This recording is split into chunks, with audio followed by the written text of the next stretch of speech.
are back with another interview for season three, 2023 for Kicking Back the podcast. And I've had some amazing guests previously, but this is probably one of my favorites just because there's so many things we do have in common.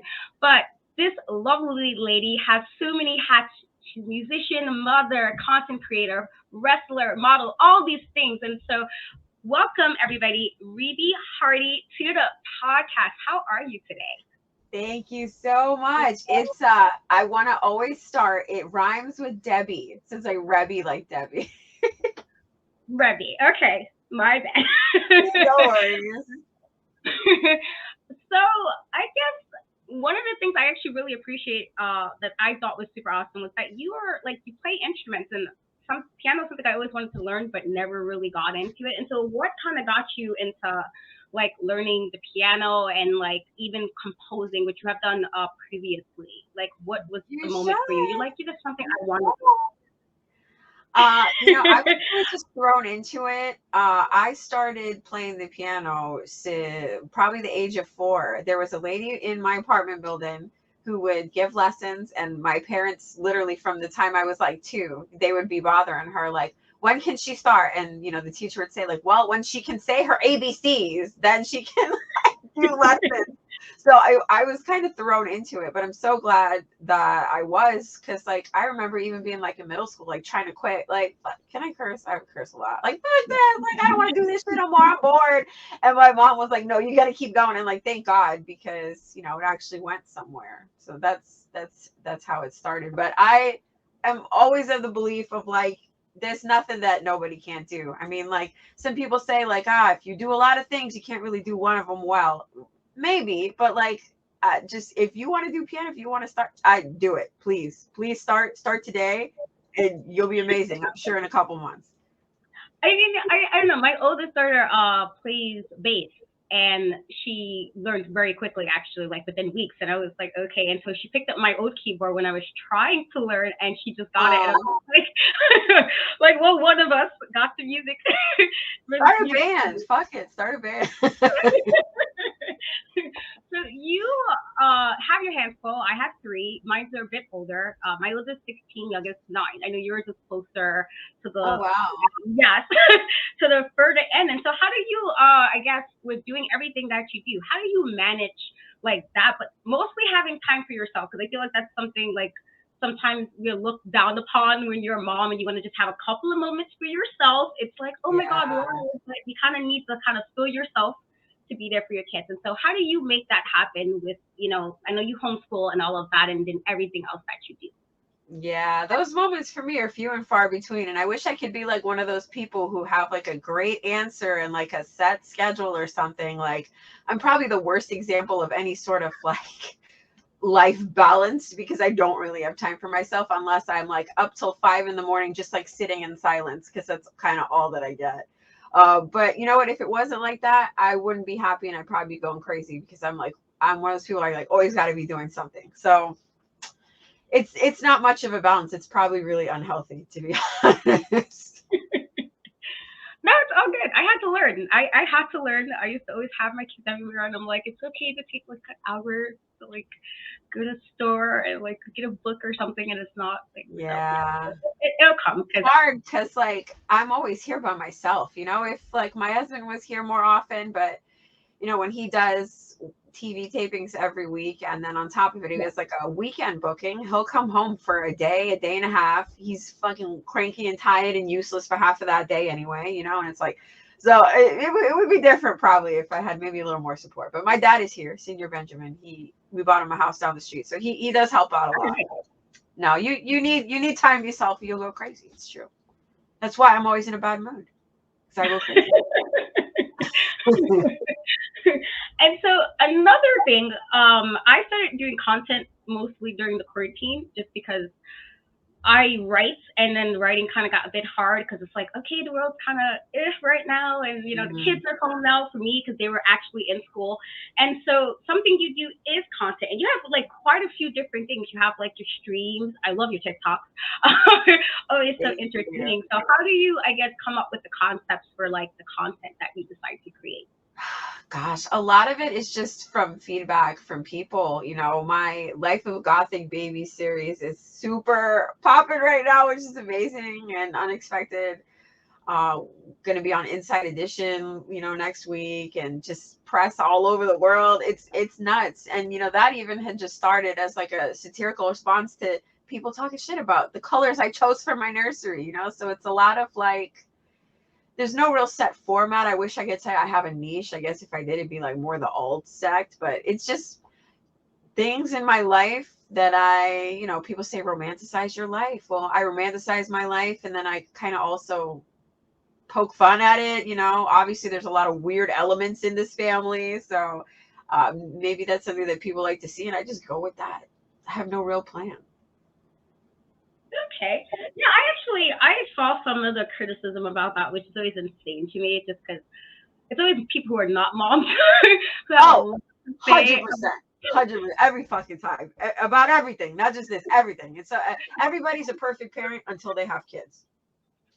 Yeah, I listen. I'm not. I tell you, I am not a perfect mom in no form or way, but you learn.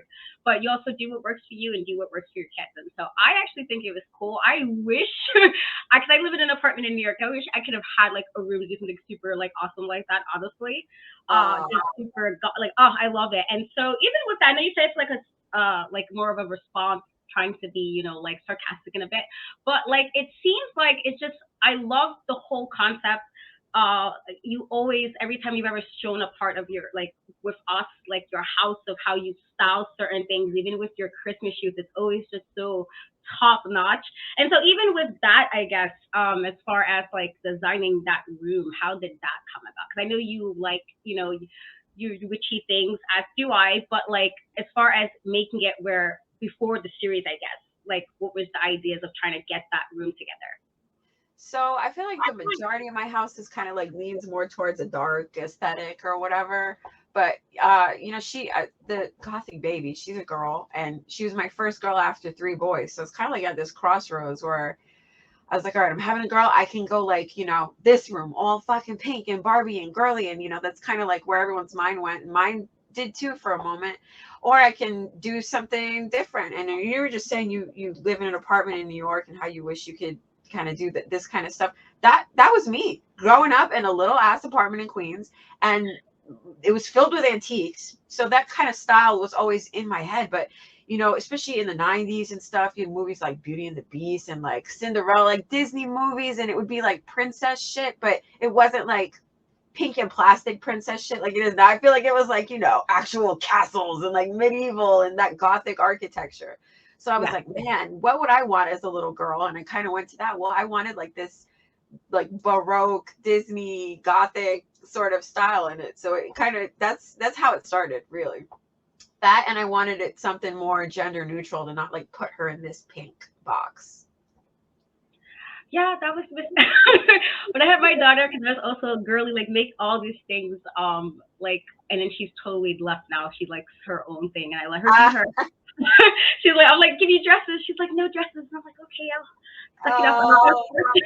I won't force it on you. I'll let you be your own person. But I would have yeah. actually loved a room like that also. But then I also had like a bunch of siblings, so you split a room with your sister who's the total opposite of you, and it's like, yeah, you can't really, do much Oh, with that. So yeah. you mentioned, as far as you having the room, kind of something like how you wanted to do, but then you also mentioned kind of like everybody kind of well, the good, those people who are not trolling, because there's always unfortunately those, um who really appreciate what you're doing. That's a lot different than some other moms would do. And so how is that experience, I guess, as far as dealing with that, but both with the positive feedback and some of the negative feedback? Because I feel like you're somebody who unfortunately get a lot of negative feedback for being yourself, which Or is breathing. which Yes. is insane to me, because it's like, don't people want people to be themselves or be like real and not like They you say they know do, but they don't. They say they do, so they sound good, but they don't really. You know, the feedback has been good. It's been fine. The most frustrating part of the feedback are just like the ones that are driven by ignorance or like stupid misconceptions about like the gothic culture or about like alternative religions and stuff like that. That bothers the hell out of me. Don't use me as your like your proving point. oh my God, I like, that TV show. Oh my God, it's satanic. Well, you know what? Even if it was, bitch, who and what? You know what I mean? Yeah. But to make that jump from a color palette, it just blew my mind. But the good stuff that came of it, the good feedback was all the people saying, you know what, I always kind of wanted to do this, but I felt weird. And like, I feel like as a mom, especially when you're a young mom, first time mom, you feel like you have to do things a certain way, like to be a mom. Like even the first nursery for my first baby, like it was all beige and white and boring as fuck. Like wasn't my style at all. But you kind of feel like you have to do that. Yeah. So it's been nice seeing people say, you know what, like I'm pregnant and I'm gonna do this. And I'm like, do it, like do it, please do it. Or like, you've inspired me to like do whatever the hell I want in my house. Like, please. I love to hear that. That's great. Yeah, I did hear. I watched the clip of that, and I had to kind of turn it off because I don't like. I don't really like narrow-minded. Like it was just like that whole like satanic panic that happened in the '80s, where it was like. I can't. I I'm hate like, that shit. I'm girly enough, but I actually prefer black clothes. I do like a lot of black, and so I'm like, me wearing black or anybody wearing black doesn't mean we're about to like start worshiping. But then if you did, you're not bothered. You know what I mean? It's like you're not bothering anybody either. And so it's like, why? Everybody's not Christian. Everybody's not. Everybody doesn't fall in that box. And so it's so ignorant in 2022, 2023 to still have that like mindset about stuff like that. Right. It's so insane. So would we be seeing like you back in the wrestling ring? I'm trying. There was a match I remember. It was you and Matt teamed up, and I love a good women's men's tag match when it's just like really good communication, and you guys did that so well. And so, could you see yourself like, maybe getting back in the ring, maybe teaming up with him one more time if possible? There was a point where we were working on the indies together. Is before we got married, obviously before any kids, and we were on the road multiple shows a week. I mean, we were literally practically living out of a damn caravan, it felt like. And we were doing mixed tags and stuff, and that was so much fun because for him, he didn't have to go all out for a singles match. Obviously it's less work, it's more campy, more kitschy, and more fun, and we both really love that sort of thing.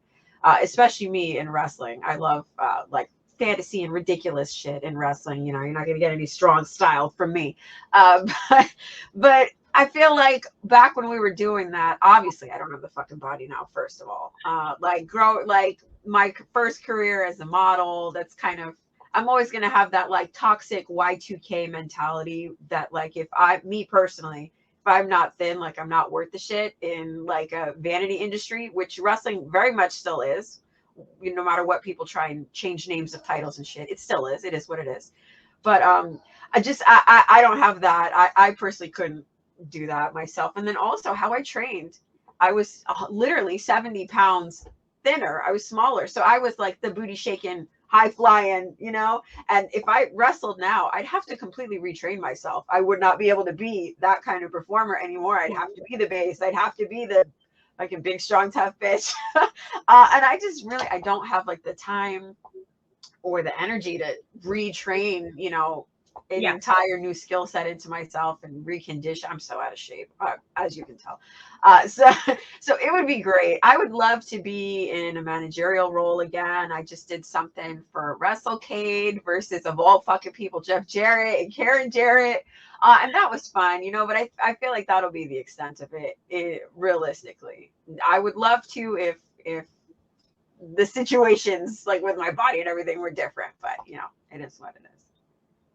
I mean, I could definitely also see you doing more managerial stuff. I think you have like the personality for it. Like people already have like it's unfortunate, but people love to like hate you already, even though they shouldn't. But they love to. I feel like you already have that like kind of going already, just like heat because people just feel a way for you just existing. Like people already I love that. Some people really have like a problem with like being disliked, or they want to be like, I don't care. If you fucking hate me, wonderful. Like I hope it bothers the fuck out of you. Great. And that's why I feel like I had so much fun in wrestling, because I was usually, the bitch, which is, I'll be the bitch. You want me to be the bitch? I'll be the bitch. That's fine. So that part I do miss, but maybe if the stars align someday, but I do feel that ship has passed. More behind the scenes stuff, more music stuff, more video production stuff. That's still really fulfilling to me. and I get to have some sort of meaningful role in the business still.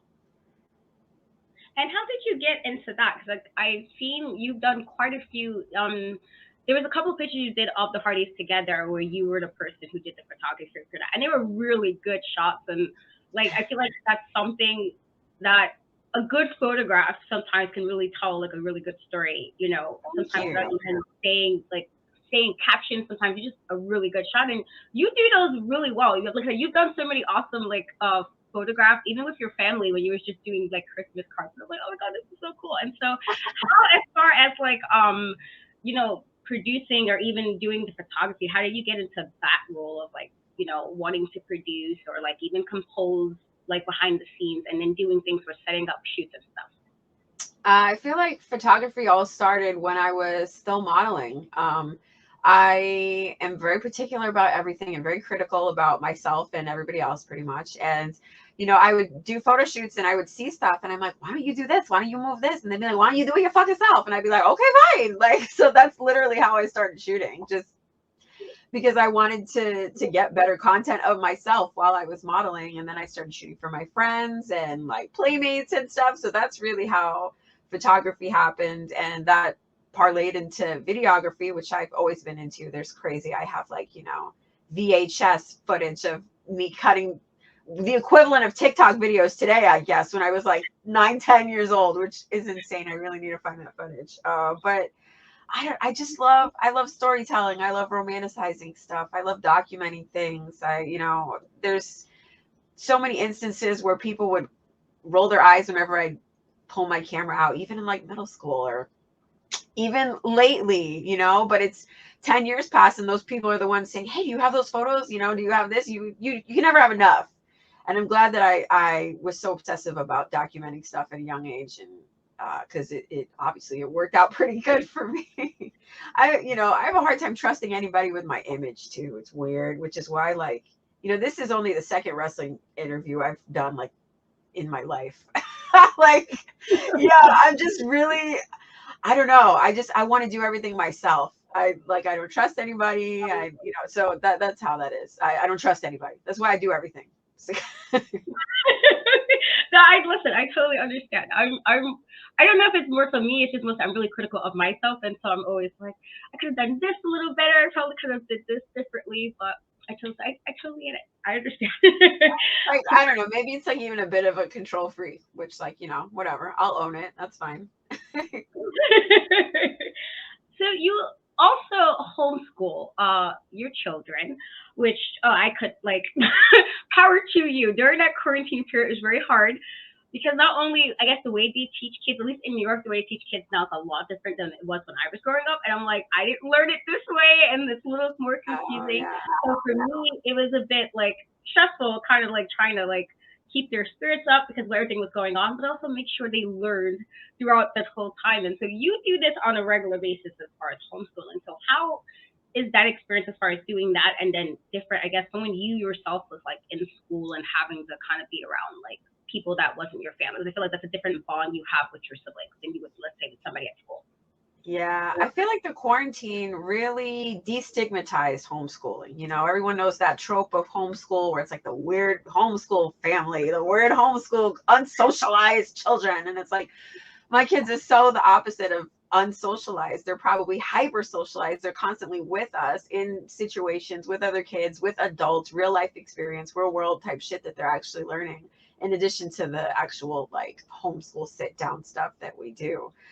So the quarantine really, people either did it themselves and they were like, oh, I get it, this is great, or they did it themselves and they're like, well, damn, more power to you, this is the worst thing ever. So it's been kind of nice to have that whole homeschool thing destigmatized for us, but it's a lot of work. Not gonna lie, but it's super fulfilling just because, again, it goes back to like, I don't trust anybody, and especially around here, not many people put it together that we live in the middle of nowhere. Like, we're on 100 acres and that's just our land. Like, it's 30 minutes to the grocery store. Like, I don't trust nobody. I'm not trying to say no regional hate to nobody, but like, you go in the middle of nowhere and you're over here with like Miss May who's gonna speak like this, and your kid's gonna come home with a damn accent. I'm just saying. Like, I'm just saying, like, I grew up in Queens, like in a school. Queens, the most diverse borough in the most diverse city in the world, pretty much. So I just wanted to make sure that my kids didn't learn anything that they didn't need to learn, and that they learned everything that they did need to learn. And even looking through their literature in the books that we get for our curriculum that we use sometimes, it's not strictly just curriculum, but I'll be looking at some stuff like, okay, we're gonna skip that. Like, it's just, especially when you get down to history, I'm like, okay, so we're not gonna tell it like that. Just.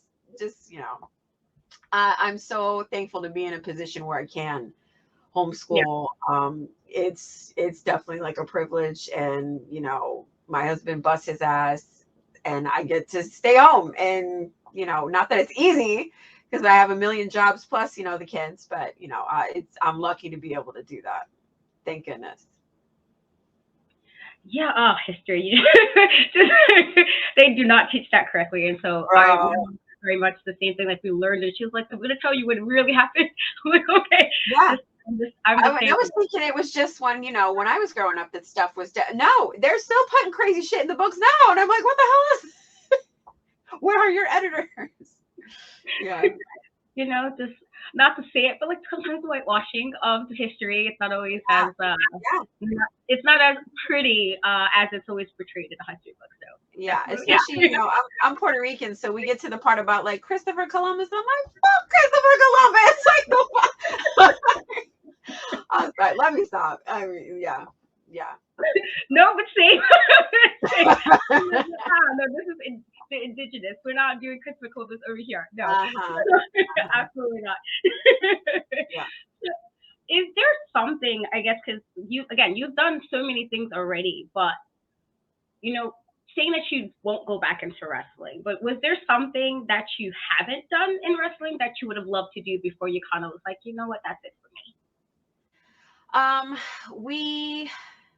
And when I say we, I mean me, because it used to be in bins and bags and closets. But I love displaying all of Matt's accomplishments and stuff. And our gym is all with every action figure he's ever had and every poster he's ever been on. I like documenting that and, displaying it so that it feels special, because it is. I always thought, and we were real close to having that when we were at TNA Impact Wrestling.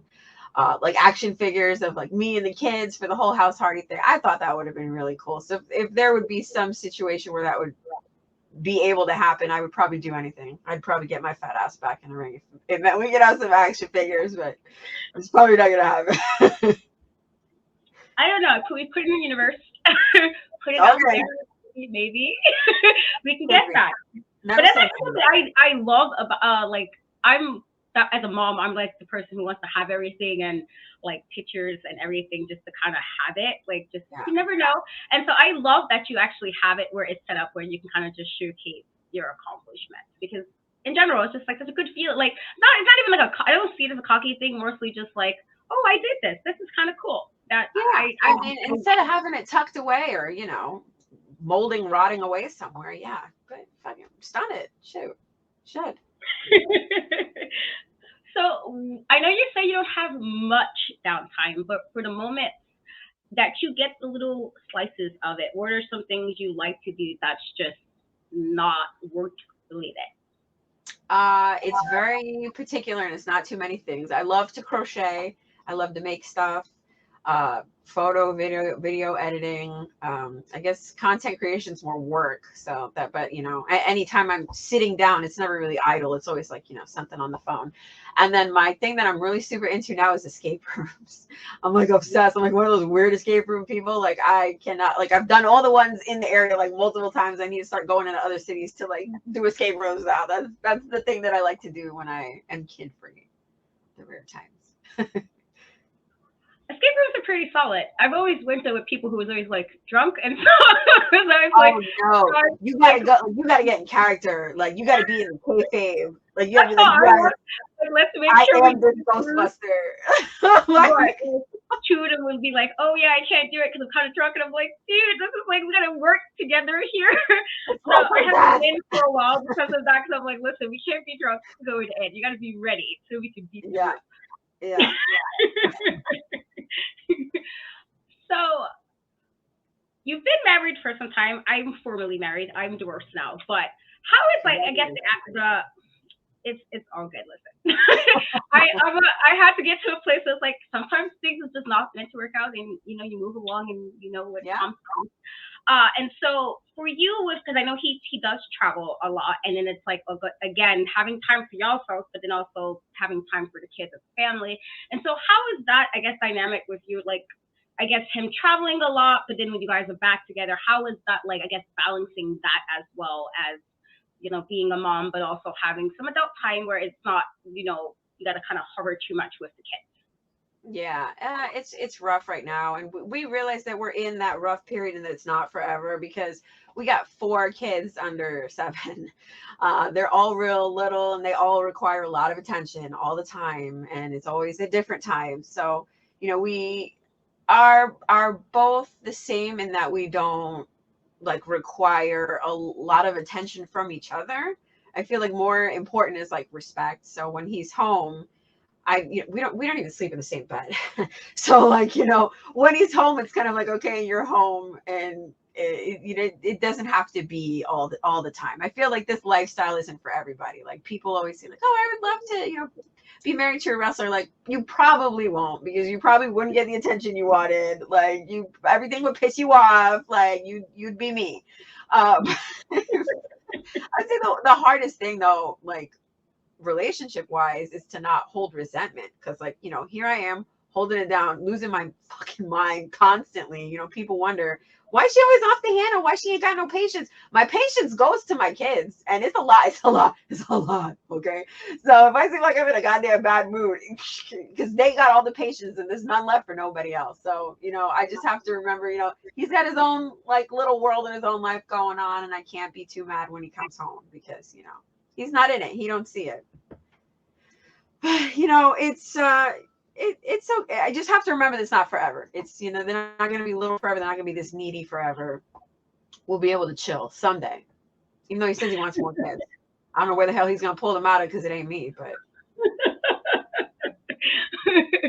I remember, I think you said something before, right before your daughter got here, and it was like, oh, and then I was like, yay, you finally got a girl, because I think you have 3 boys. Mine is, I have 2 girls and a boy. My son's the middle kid, and so it's finally at a space with them now that I can kind of do a little more, and I'm not too stressed about it because they're a little older nice. now, so I don't have to be like, oh, is my house gonna like burn down while I'm gone or any of that. And so God, yeah. it definitely does get a little better. It does. It does. All right, good. So we're gonna do a quick little speed round. I'm gonna ask you something, and you tell me the first thing that pops up. Uh, so are you a morning person or a night owl? Night owl. Favorite snack, no matter what. Cheese. Okay. Last song you had on repeat.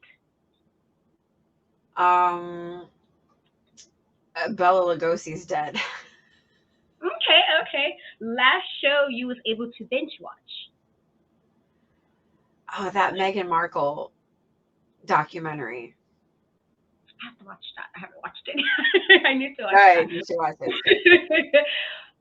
that. um, favorite movie of all time. Phantom of the Opera, 2004. Okay, that's a solid choice. Solid choice. If you could have one superpower, no matter what it was, what would that be and why? 100% memory retention. I wouldn't rely on my phone as much, and I would be really smart. That'd be great. Okay, I like that. If you were stuck on the island and you can bring your kitties or every, but you can only bring 3 things with you, what would those 3 things be? My kid asked me this question the other day. What the fuck? And then he copied from my answers. Uh, so I'm gonna give the answers that he thought I should have given. Fire, like a lighter. Um, what did he say? A lighter, a tent, and uh, something to play music. Okay. Comments are not paying the writer. Mom, how are you gonna cook food? How are you gonna keep warm? And I'm like, bro, fucking chill. I didn't know it was that serious. Like, literally, like 2 days ago, we went to lunch and he asked me that question. Oh my god! I guess it was a real serious situation. I mean, he's right. Gotta be warm. Gotta eat. So I respect it. I definitely respect it. I like the thinking already. Already on it. Already on the ball. If you could choose to live forever, or if you can choose to kind of go back into the past and change one thing, which one would you rather do? Live forever. Yeah. I want to see my babies have babies. That's really my only goal in life at this point. I want to see my babies to adulthood, and I want to see their babies. Okay. And last one, what's something you haven't learned yet, but you would love to learn if you could? How to keep my mouth shut. I ain't mastered that one yet. I mean, I feel like I mean, I guess I get it to an extent, but it's also like, no, be you. I find it's a refreshing thing because I feel like with social media being the way it is, and I feel like people feel like because you're on social media, that kind of entitle them to things, and so you're just who you are, and it's none of that like weird like reality show things where it's like they're seem okay on reality TV, but then you're on the social media and it's a whole different thing. You're like, wait, what happened? And now you're confused. And I don't want to say kayfabe because we know kayfabe is kayfabe, and well, most of us know that kayfabe is kayfabe. But I like that you're just like yourself. I think that's a endearing quality. Thank you.